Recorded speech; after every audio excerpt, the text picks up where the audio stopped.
This is SneakerGearz. My name is Levi, and welcome to a special Performance Gearz Top 5, where we are looking at the top 5 most comfortable shoes here in the middle of 2020. Also, happy Father's Day.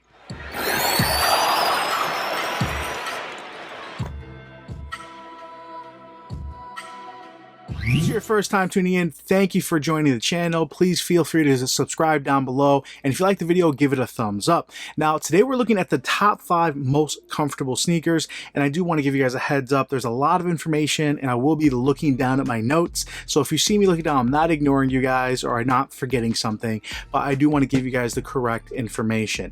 Now, there is approximately 16 high cushion or max cushion options on the market for either long runs or recovery runs or just high cushion options. And I'm sure I'm forgetting some, but I try to do 16 just because those are almost all the manufacturers, all the high cushion shoes, and I wanted to give you guys the top 5. Now, when I'm talking about the most comfortable, I wanted to preface that with the cushion. The cushion being the most comfortable. We're not talking about the lightest and the most flexible that moves their foot. This is not an Allbirds marketing lie. The most comfortable shoes. No, those shoes have very little cushion under your feet. Now, having a shoe that's lightweight and moves their foot obviously does come into play. You can have a very well cushioned shoe, but if it feels stiff underneath and doesn't move with you, obviously that's going to make a difference. So there's some compromises made here.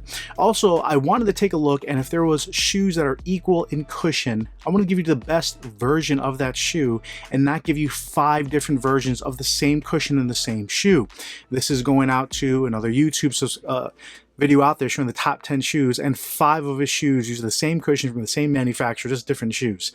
That doesn't make sense, because then which one is the most comfortable? You're not really giving us that information.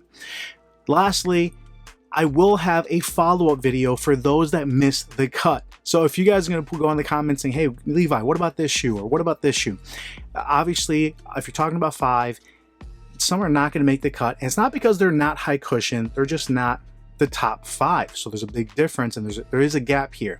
So with that all said, everything out of the way, I wanted to get this done for Father's Day. It's a little bit belated, but happy Father's Day to everyone out there. As a father myself, it feels like you're always on the run, and maybe that's for every busy person. So this is going to be a great video if you're looking to get your next really comfortable shoe, whether it's for work, going for a walk in your family, or just your next high cushion shoe for going out for a run. So let's jump right into this. So I wanted to start out with 2 shoes that are outliers, and that is from the company Topo Athletic and their Phantom. This is a company that is marketing as having a foot-shaped shoe, very similar to this company, which we'll take a look at in a second.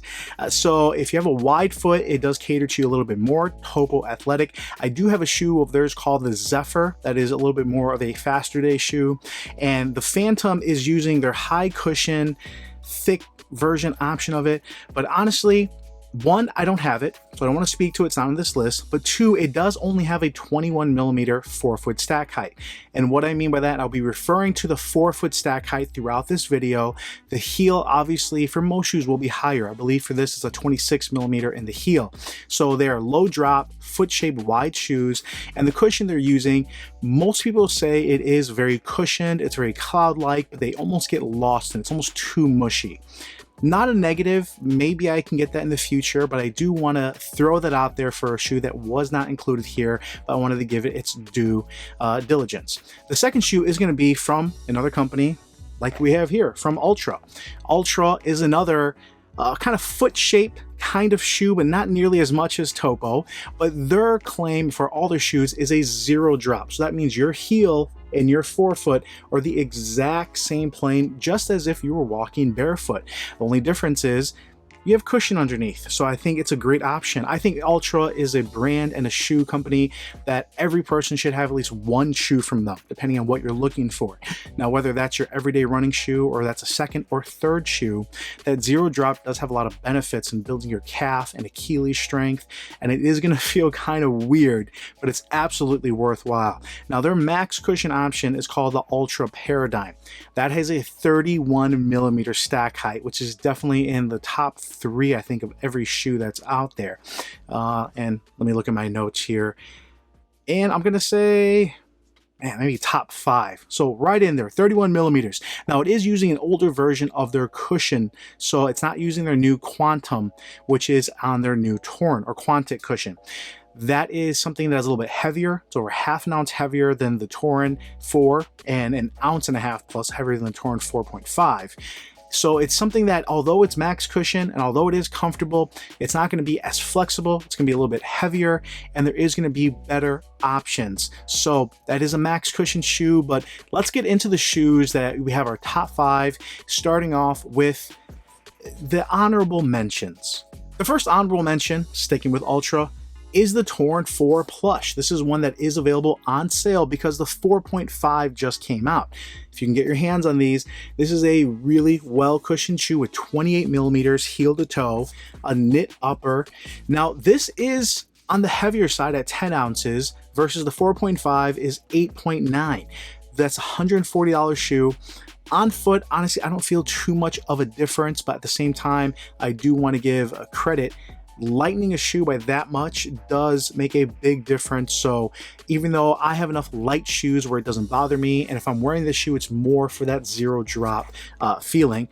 Very comfortable. The only difference is there's just better shoes that have more cushion, but I would definitely add this as a second or third shoe recommendation to anybody's collection. The second shoe, and I actually have those coming in the mail today, is the New Balance Fuel Cell TC. Now, it's not on the list, 1, because I don't have it, but 2, because it's a $200 elite training shoe, which I don't think is going to be for everybody. It has a carbon fiber plate, and it's something that if you're just looking for the most comfortable shoe, it's a little bit more specific. If you just want a max cushion shoe to walk around, stand in at work, and then also use for running, I think it's going to be a little bit overkill for most people, but I don't want to take away anything that is not an incredibly comfortable shoe. So that is one that I can definitely recommend. I'll have it in, I'll have a full review on it, but every other shoe on this list is going to be either a little bit lighter, much less expensive, and going to give you similar qualities, but able to do it better overall for a lot less price. Now, a shoe that did not make the top 5 is its little brother, and we'll have that in the coming video, kind of a sneak peek, is the New Balance Fuel Cell Propel. That's a very similar shoe with a very similar stack height. The TC has a 20 millimeter 4-foot stack height, 30 in the heel. That 20 is lower than anything in the top 5. The Propel is a 21 millimeter. Trying the Propel on 3 different times in store where I kind of wanted to get it and I held off. And the reason I held off is because as a collector, I wanted the TC with the carbon fiber plate. It is a cushion that Fuel Cell from New Balance is specifically in the Propel and in the Fuel Cell TC that is super squishy, super soft, has a nice energy return. And I think in the Propel, it needs that carbon fiber plate to give it a little bit more stability and balance. So I'm excited to get the TC and see how that feels. The Propel is available for about 40 to 60 bucks most places. It's not in the top 5 just because I think the other shoes we have on this list are going to give you a little bit more balance, but for the value, maybe you do want to check that one out. All right, and the last shoe on the list, and this is not a shoe, but this is a collection, the Saucony Endorphin series. They are using on their top 2 models their new Power Run PB, which is a very similar compound to what Nike is using on their Zoom X cushioning from their Vaporfly. Those are $200 and $160 shoes for the Pro and the Speed. Now, I wouldn't look at the Pro for your everyday person because that is a specific racing shoe. The Speed is something that potentially could be used, but that doesn't come out for another month or 2. So I'll have an update on that. Now, the Shift is another one on the Endorphin Shift that is using their standard Power Run cushioning with a Power Run PB top layer. That has a stack height of 38 millimeters in the heel and 34 in the 4-foot, which is, I think, the highest on the market of any shoe for 4-foot cushion. That should be a super comfortable shoe. That's going to be available for about $140. It's not available yet, so I can't speak to how well it's going to do and if it should be on the top 5. So with that said, let's look at number 5. Number 5, and this is not in a specific order, but maybe it is going to be, sticking with Saucony, the Triumph 17. Now, the reason it's number 5 is because the Triumph 18 is coming out, and that is supposedly going to be a little bit lighter, have a little bit more bounce to it, as well as have a slightly better fit. All of which I never found an issue with the 17. So the 17 is incredibly bouncy.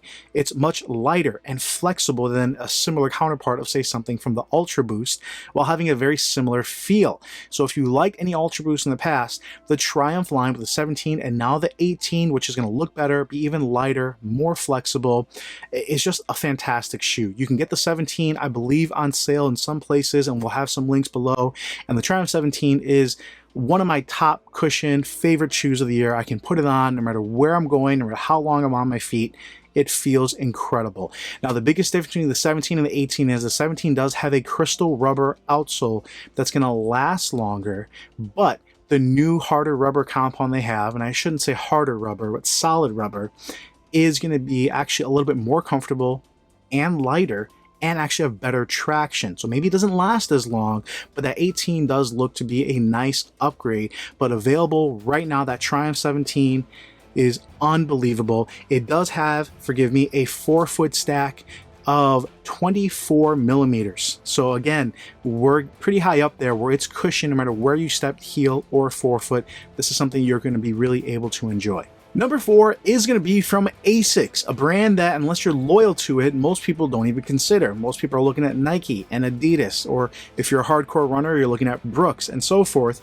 But the Asics Novablast, this is a shoe that has an incredible stack height of 37 millimeters in the heel. Let me double check that, and 27 millimeters in the forefoot.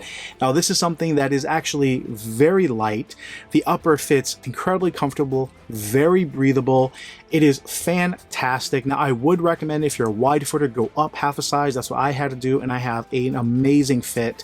Now, you can tell with the cutouts here, just looking at this rounded edge, how I run, this is a shoe, because the cushion is so soft and it is very bouncy, it gives you a feeling of it being slightly unbalanced. When you walk on it, when you run on it, it is not the most stable shoe. So you do want to keep that in mind. But for just pure comfort, you're walking around all day, you're on your feet, this is something that is super lightweight, way past the Triumph, as well as being very bouncy, very comfortable. But do not get it if you need some kind of stability. But if you like that feeling where your feet are kind of moving and bouncing about, it's amazing. Now, being a heavier runner, I'm at 245 pounds and I am losing some weight here. I think maybe closer to 240 now. I do find when I'm running, it can bottom out slightly right before push off. So as I'm getting faster, I don't feel it. And if I'm walking around, I don't quite feel that. But that's something to keep note if you are looking at this as a full running shoe. But for casual, for walking around, this thing is amazing. Number 3 is going to be your Nike Infinity React. Now, I'm putting this at number 3, and I also want to give a shout out to Nike's React cushion. If you're going to get something like the React Presto, I don't recommend because of the high heel drop, or the React Element, or they have the React in the Pegasus 37. This cushion is going to be quite a bit more stable than what's in the Novablast with that Flight Blast foam, but it's something that's still very plush. It's very soft underfoot. It's not the lightest, even though they do claim that compared to a lot of these. It does feel heavier underfoot. But the reason I recommend this over pretty much all the other React versions of Nike is because it does have that rocker sensation that just makes it easier to keep going. It helps your foot move along. So whether you're walking a long day, going on a long run, or just want something comfortable and to be in all day, this is a fantastic option. Number 2, and this is one that a lot of you guys won't really agree with, is from a brand that most people don't like, and that's Skechers Performance. Now, I want to highlight Skechers Performance as being almost completely different than what is Skechers. They use a lot more premium material, their manufacturing quality, their build quality overall, and their cushion. They use Hyperburst. This is not a miracle foam, but certainly feels like it. It is very equivalent to what Nike has done with their Zoom X, whereas Zoom X you're only able to get in, say, their Pegasus Turbo 2, where it's a partial React and Zoom X, or their Vaporfly and Alphafly that are $250. This is on sale for about $80 most places. It does have a 25 millimeter stack height in the forefoot, and I believe it's like 29 in the heel. Super cushioned, really lightweight. That's the calling card to this. Very flexible, as you see all those flex grooves. An amazingly well cushioned shoe. And what Skechers does in quite a few of their shoes, their insoles are meant to be taken out So you can use it with or without to add a little bit more stabilized cushion, or have something that maybe is a little bit softer and closer to the ground. Overall, if you're looking for a really comfortable shoe, do not discredit Skechers. You owe it to yourself to take a look at the Hyperburst Max Road 4. And finally, the most cushioned shoe that you can get for 2020, and this is from someone who has worn and tested pretty much every shoe on the market, is going to be your Hoka Clifton.